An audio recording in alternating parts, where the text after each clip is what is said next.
Bienvenue dans cette exploration au cœur de l'esprit humain aujourd'hui. Comment est-ce qu'il navigue dans ce monde hyper connecté qui va si vite? Aujourd'hui, on plonge vraiment dans la psychologie de l'esprit moderne. Alors pour ça, on s'appuie sur quoi? Des recherches en psycho, en sciences cognitives, et puis ces études qui regardent de près l'impact de la tech sur nous. Exactement. Et notre mission, si on peut dire, c'est de décrypter un peu les rouages de notre esprit. Comment il réagit face aux défis, aux opportunités d'aujourd'hui. On va essayer de trouver les infos clés, les pépites dans tout ça. Ok, super. Alors l'esprit, c'est pas juste la partie consciente, claire, n'est-ce pas? Il y a tout un monde là, sous la surface, l'inconscient qui nous influence. Ah oui, tout à fait. C'est bien plus vaste. Et pour l'étudier, on croise les regards. La psychologie, bien sûr, mais aussi les neurosciences, l'intelligence artificielle même. C'est vraiment interdisciplinaire. Complètement. Et la façon de voir cet esprit, ça a énormément évolué. On est parti du behaviorisme, où seul le comportement comptait. Ce qu'on voit de l'extérieur. Voilà. Puis, la révolution cognitive est arrivée.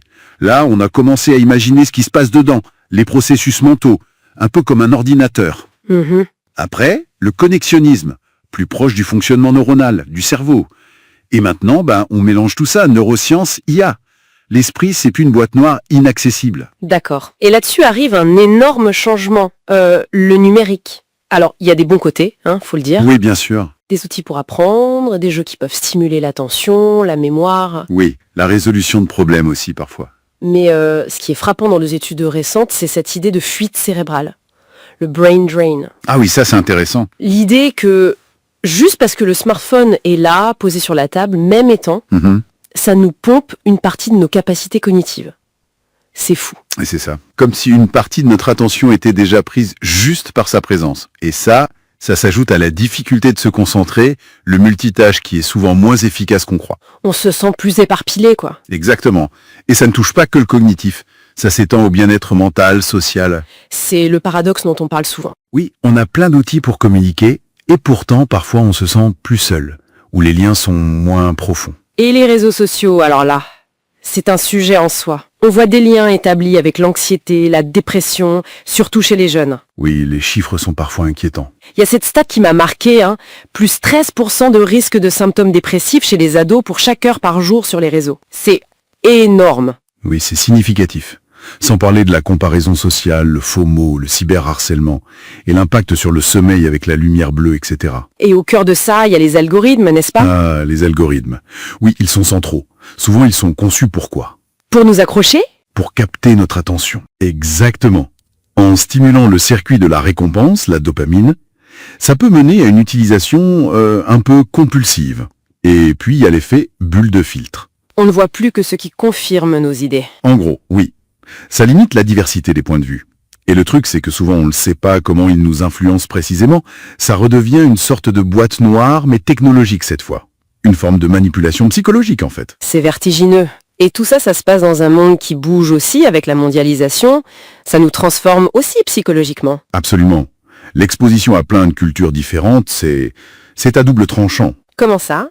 D'un côté, on pourrait aller vers une culture un peu unique, homogène. De l'autre, on voit aussi beaucoup de mélanges, d'hybridation créative. Et psychologiquement, ça donne quoi? Ça peut être déstabilisant, ce qu'on appelle le stress acculturatif. C'est l'anxiété liée au fait de devoir s'adapter, naviguer entre différentes normes, différentes valeurs. Certaines études suggèrent que ça peut fragiliser l'identité, potentiellement augmenter certains troubles. C'est un vrai défi. Ok. Alors face à tout ça, cette pression techno, culturelle, comment on fait? Il y a des pistes. Oui, heureusement. La psychologie positive, par exemple. Se concentrer sur ce qui nous fait aller bien. C'est ça. Cultiver les émotions positives, l'engagement, le sens, les relations, le sentiment d'accomplissement. C'est le modèle PERMA, par exemple. Et la pleine conscience, la mindfulness, ça aide aussi. Énormément. Apprendre à revenir au présent, à observer ses pensées sans jugement. C'est très utile contre le stress, l'anxiété ambiante. D'accord. Et côté technologie, on fait quoi? On jette tout? Non, pas forcément, mais on parle de plus en plus de cyberhygiène. Une hygiène numérique, c'est-à-dire?